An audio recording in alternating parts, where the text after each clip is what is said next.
Nung pumunta akong Amerika, nakaka-excite talaga kasi nung panahon na yon, ang iniisip ng lahat, pag nasa Amerika ka, okay na ang lahat eh. Di ba? Di ba yung talaga ang dating pag nasa, Yung American parang dreams. made it na eh, parang ganun. Kumbaga feeling mo, panis mo na lahat ng nasa Pinas dahil nasa Amerika ka.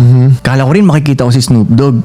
Kasi sabi sa Long Beach kami pupunta. Sabi ko makikita ko si Snoop Dogg. Tagaroon siya eh. Nakauwi na ako Pilipinas lahat-lahat, di ko pa siya nakita ang putay nang yan. Sa 7 taon. Oo, hindi ko nakita. Butay nang yan. Ang tangkad pa nun hindi ko siya nakita. Anyway, so akala ko magiging okay ang lahat. Pero doon pa ako nakaranas ng gutom, nung pagka-homeless, doon ako nakaranas ng yung problema, yung sakit. Basta yung ganun, lungkot, doon ako nakaranas. Doon ako pangalawang araw doon, parang nakakaramdam na ako ng depression, pangalawang araw. Kasi sipin mo, galing ka sa Sorrento, na buhay yung neighborhood. Friends mo lahat. Paglapag mo ng Amerika, bilang parang tahimik, hindi yung same yung nakikita mo sa movies at sa totoong buhay dun eh. Akala ko mabilis ko makakaibigan yung mga gangster dun eh. Yun ang gusto kong mangyari eh. Kaibiganin ko itong mga gangster dito. Kasi na-excite ako magpa-picture nun, pakita ko sa mga homies ko sa Pinas.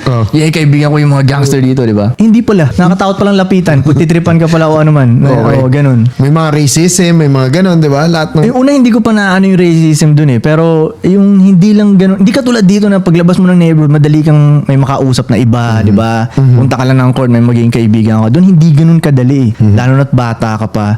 Ganun. So, tapos noon, nagtrabaho ako ng mga odd jobs doon, kung ano-anong trabaho doon, mga dishwasher, mga ganyan-ganyan. Okay. Papunta doon, anong purpose mo sa pagpunta ng Amerika? Kasi sabi nung uncle ng nanay ko, doon ka na lang sa Amerika, trabaho ka doon. Ako naman, sige, gusto ko magtrabaho agad, ayoko mag-college eh. Okay. So, gusto ko magtrabaho Ayaw mo na agad. kasi sa school.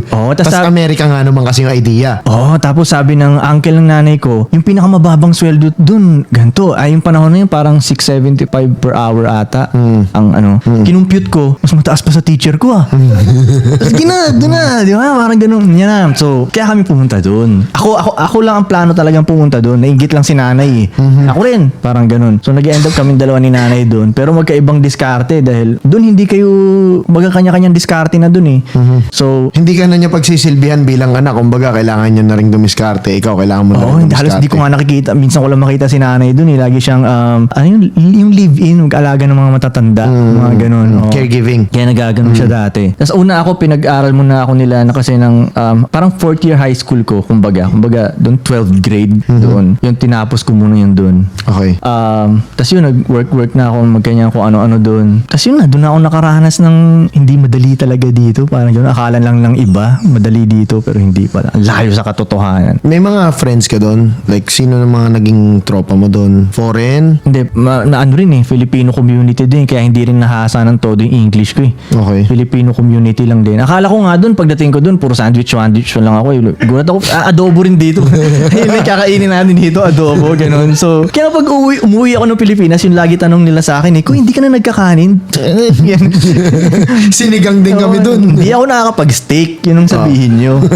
Ganun pa rin ang ulam ko doon, di ba? Ganun. Tapos yun, pagdating doon, may Jollibee din dito, may Chowking din dito, ganun. Lalo sa West Coast, di ba? Puro Pinoy din kasama ko, ganun. Since si nanay, laging hindi umuwi, so wala talaga. Stay in siya, kumbaga. Wala talaga nagbabantay sa akin doon. Plus, mapatutropa ka din sa mga ibang bata na ganun din yung sitwasyon, wala nagbabantay. So isipin mo, bata ka sa ibang bansa na wala nagbabantay sa inyo. Para talaga kayo mga primates nun. Wala nakatingin eh. Kahit ano pwede natin gawin. Okay. Kaya ang gulo, dun talaga kung saan-saan napunta, kung ano-anong kasalanan na nagawa namin, ganyan. Gulo talaga, ang gulo ng buhay namin dun. Pero masaya. Masaya. Ganun, masaya talaga. But you still gave that up sa Philippine life. Kasi una pa lang, dati pa lang gusto ko agad umuwi eh. Oo. Hindi lang ako Second day pa nga lang, di ba? gusto ko ka na. umuwi. Hindi ka lang makauwi dahil, lalo nang tumagal na, ang daming tao doon na hindi makauwi dahil nakabuo na sila ng community doon. May family na sila doon. May attachment na. May mga utang na sila doon. Oh, shit. Alam mo yun? Kaya hindi na sila makauwi. Oh, shit. Tapos may flex sila dito sa Pilipinas. Oo, flex sila dito. Alam ko yung style nyo dyan eh. Alam ko talaga yung style nyo.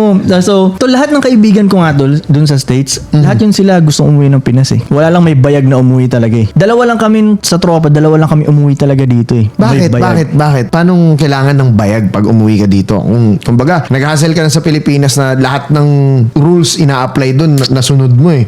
I mean, sa Amerika eh. Bakit hindi ka uwi sa Pilipinas kung may dollars ka naman? Kasi anong gagawin mo? Hindi ka sure eh. Oo din. Hindi masyadong, at least sa Amerika, medyo safety net eh. May makakuha kang trabaho kahit anong mangyari, di ba? May insurance, no? Oo, may mga ganun-ganun. Lahat, oo. Oo, dito sa Pinas, mas hindi sure eh. Parang baliw. Kumbaga, para sa kanila, ba't ka uwi ng Pinas? Lahat nga gustong mag-Amerika. Oo din. Ba't ka uwi ng Pinas, di ba?